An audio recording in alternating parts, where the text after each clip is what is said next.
Good day guys! Welcome to my channel. In my previous vlog, nagpalit tayo ng wheels. Ngayon naman magkakabit tayo ng konting accessories para ma-improve yung kanyang look. In my previous Raptor vlog, ang binili natin is yung wheels. Ang napili nating wheels is yung simple, mas clean, and yung old school ang itsura. So it's very different from the usual wheels that the Raptor owner would put. Anyway, isi-share ko sa inyo yung mga accessories na feeling ko is babagay dito sa theme natin. Ang una nating in-order, yung temporary plate number na kulay yellow, tapos ang text niya is kulay black. So, parang katerno siya nung conduction sticker. Actually, ang bilis ng delivery niya. In-order ko lang ito ng umaga and then the following day ng tanghali, dumating na siya. So, i-message ko lang kung ano yung number na ipapagawa ko. So, ang bilis lang. Napansin ko lang may konting bubbles. Sabi nung seller, painitan lang daw at mawawala rin yon. So, pinainitan ko at nawala rin nga. O yan, nakabit na natin. At least ngayon, mas visible na siya at mas matibay na. Hindi kagaya nung dati na yung binigay kasi ng kasa na temporary plate is medyo flimsy. Kaya nagpagawa tayo ng acrylic type. It's more attractive now at ganito ang itsura niya sa likod pag tiningnan mo. So kitang-kita yung yellow plate. And of course, this is only temporary while waiting for the plate to come. And for the wheels, bumili tayo ng original sticker ng VLF from Project Arsenal 4x4. Just like the wheels for the SCS, meron ding sticker for the VLF. Okay, kinabitan natin yung sticker. Para magkaroon ng accent yung wheels, nilagyan natin ng branding na sticker. At dun sa sticker, maraming kulay na pagpipilian. Merong white, merong yellow, merong orange, etc. Ang pinili ko color white para bagay dun sa sasakyan at para mas malinis siyang tingnan. Ang next nating in-improve yung B-pillar na ngayon is flat, ginawa natin gloss. Since matte yung original, gusto ko talaga yung glossy para mas malinis tingnan. Ang gusto kong effect is parang isa lang yung glass windows doon sa harap saka doon sa likod. At na-achieve yun by using yung gloss na B-pillar. Nabili ko ito sa eBay, specifically made siya for Ranger na next generation. And available din ito sa ibang mga brand ng cars. Ang material na ginamit dito is PC material. So super glossy talaga siya. Hindi katulad nung mga wrap na medyo may pagka-wrap yung surface. Ang next naman nating in-improve yung antena. Yung stock na antena is ganito, mataas siya.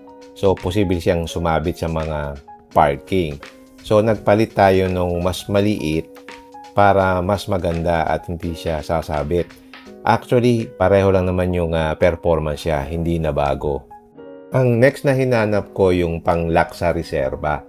Kasi dun sa grupo namin, merong dalawa nang nanakawan ng reserba kasi naka-expose yun eh. So ito, nakita ko ito sa Lazada. Tapos sinasabi dito na pwede sa Ranger. I'm not sure kung tama yung sukat but just the same, binili ko din. Ang principle kasi ng lock na to is ikakabit mo siya dun sa chassis. Tapos meron siyang nut para mag-fix doon. And then isusuot mo ngayon yung pinakadulo nito dun sa butas ng mags. Tapos ilalak mo using this susi. Yan, meron siyang lock dito sa ilalim na mai-open mo using the keys. So, ganyan ang itsura niya. So, parang ganito yung installation. Halimbawa, ito yung chassis, meron kang butas. Ipapasok mo doon, iipitin ngayon ng dalawang nut. So, ma-fix mo siya doon sa taas. Then, mailalak mo din yung nut using this small allet key. So, okay, alam na natin kung paano ikabit. Binaba natin yung reserba, isinukat natin. Ang problema, hindi siya tama yung sukat. Maikli siya, sumasabit ngayon yung mags. So, kailangan nating magpalit. So, in the meantime, bumili muna ako nung parang chain na disusi din. So, ganito yung itsura niya. Ang difference lang nito is pwede siyang kalawangin kaagad, especially yung lock, no? So, kailangan lagyan mo ng langis.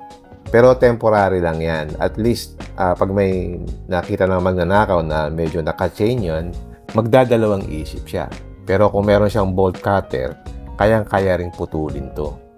So yan, tapos na tayo dun sa maliit na mga upgrades dun sa exterior. And then pumunta tayo sa Banawe at meron tayo dun nakita na nagbebenta ng noodle type na matting.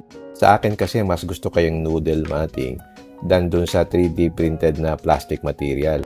Okay din naman yung Hypotec matting, especially kung nag-off-road ka. Kaya lang, madali siyang magdumi at kitang-kita mo yung dumi. So, nandito na tayo sa shop. Ang pangalan niya is Scyther European Car Accessories. Kagandahan dito, gumagawa sila ng custom-made noodle matting na would fit yung specific car mo. Ang address nila is 652 Banawe Street, Quezon City. So, yan. Pwede kayong mamili ng specific material na gusto nyo at saka yung different colors. Ang pinili ko is kulay black. Sinusukatan nila yung sasakyan mo para fit. In my case, meron ng ready na pattern dun sa Raptor. Kaya yun lang ang sinusundan nila. So sa lahat ng sasakyan ko, ito talaga ang nilalagay ko. Since malinis ang tingnan at hindi kita yung mga dumi. So baka magpalit tayo ng matting, yung Hypotec matting kapag ka nagsimula na tayong mag-outdoor activity or overlanding para mas madali siyang linisan. Ang disadvantage lang ng ganitong matting is mahirap siyang linisan kapag ka naputikan. So, okay siya kapag ka yung city usage. So, yan. Sa harap din, ganon din yung process nila. Sinusukatan din. After nyan, tatahiin nila yung gilid para mas maging matibay. So, ganito ang itsura ng finished product. Ang kagandahan nito, meron din siyang heel pad para hindi agad mapudpud yung matting. At meron siyang custom-made na butas para hindi gumalaw yung sa driver's side. Nagpalagay din ako ng buckle na merong Ford emblem para magmukha siyang premium at OEM spec. So, same siya nung design ng matting nung Mazda 3 ko na meron din siyang buckle na merong logo. At dito sa tabi, meron siyang tahi para hindi siya matastas. At pagdating naman sa likod, ganito naman yung fitment niya.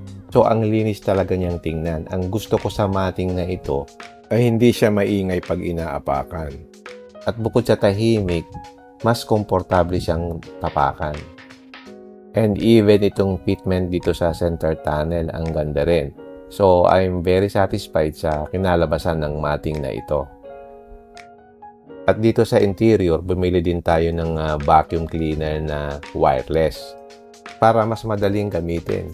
Kasi yung wired na version, medyo hassle. Lalo na pag naglilinis ka, may wire na nakakalat. At least ito, pwede mong ilagay sa kotse mo at magagamit mo siya on the go. Ang maganda dito, merong siyang light dun sa nozzle niya. So kahit madilim o gabi, pwede mo siyang gamitin. And then, meron din tayong nakita sa Lazada na pillow headrest na hindi actually usual. So, iba yung pagkaka-placement niya dun sa headrest. So, galing din ng mga Chinese. Nakagawa sila dun parang itsura na similar dun sa Maybach. And yung quality niya is actually good. Malambot siya at alam mo na tatagal. So, ganito yung installation niya. I-wrap around mo siya mismo doon sa headrest. At yung placement niya doon mismo sa headrest. Actually, there are two types of installation. Yung ganito at kung natataasan ka, pwede mong ibaba na parang ganito. So, pwede kang mamili kung ano yung gusto mong position. So, ganyan ang actual installation niya. So, mas komportable na siya ngayon kasi yung original na headrest medyo matigas. Okay, bumili din tayo ng screen protector para dun sa 12 inches na infotainment screen. Since malaki yung surface area, may potential na magasgas talaga. Doon sa package, may kasamang wipes dito para malinisan mo ng maayos. At ito na mismo yung pinaka-tempered glass. Ang installation niya is very straightforward. So kung hindi mo pa natatanggal yung plastic doon sa screen, pwede mo nang ikabit kasi malinis pa rin naman yan.